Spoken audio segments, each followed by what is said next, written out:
Hi guys! How's everyone? It's me again, Ana, para magbigay sa inyo ng konting inspirasyon at good vibes sa inyong mga wall.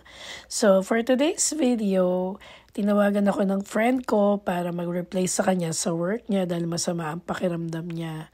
Since available naman ako, ang sabi ko, sige, ako'y pupunta. So, pagdating ko sa hospital, syempre ang una kong ginawa ay magpa-cute sa salamin. And then, naganap ako ng tubig dahil ako ay nauuhaw at kakain muna ako, sabi ko, dahil may oras pa naman bago mag-start. So, pinuntahan ko yung pantry nila para makapag-refill ako ng ice and water. Dahil lagi ako may dalang tumbler dahil nga sa init ng panahon ngayon. Actually, pa-summer na dito sa Canada, so lagi ako nagdadala ng tumbler para lagi akong may dalang tubig at makatipid na rin. So yan, nag-refill ako ng water and then naisip ko kumain muna bago mag-start dahil merong oras pa naman para makapag-duty. So, hinanap ko yung area kung saan ako pwedeng kumain. At ayan nga, napagtanto ko na pwede dito. At nakita ko ng nurse ang sabi niya, you can go inside for the staff and you can eat inside of the staff room. So, yan, dyan ako kumain. At after kong kumain ay nakita niya yung mga yellow. Yan ang susuotin namin whenever we come to the patient. It's like a scrub suit that necessary to wear when you're inside of the room of the patients. So, ayan po. Ayan, nag-start na ako mag-work. Pinaliguan ko yung pasyente. In-assist ko siya. Nilagyan ko siya ng something for her to be comfortable.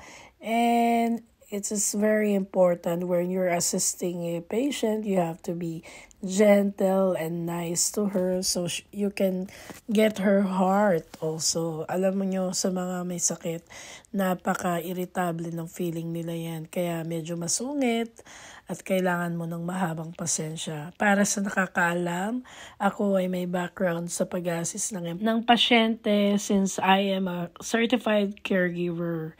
So, by the way guys, dito sa Canada, we have to take another course for us to certify. So, by next year, I have a plan to take another course or related to this kind of job dahil napansin ko ay ako ay nai-inline sa mga ganitong work.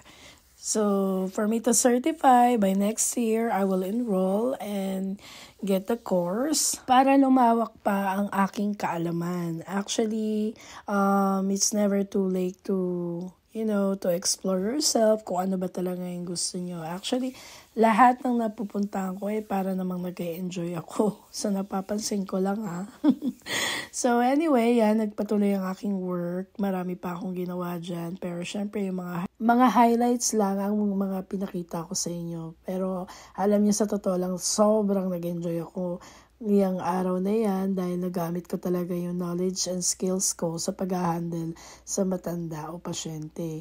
So, natapos na yung aking work.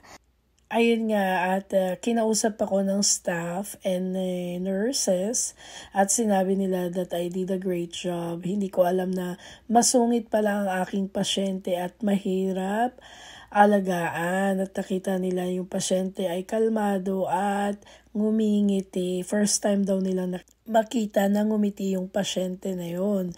So, napakagandang feedback talagang napakasaya kong pag-out niyan. Kinuha nila yung number ko at kapag kailangan daw nila ulit na mag-assist, kapag merong hindi available, ay tatawagan nila ako. So, nagpapasalamat ako sa kaibigan ko na binigyan ako ng chance para work sa hospital at kumita.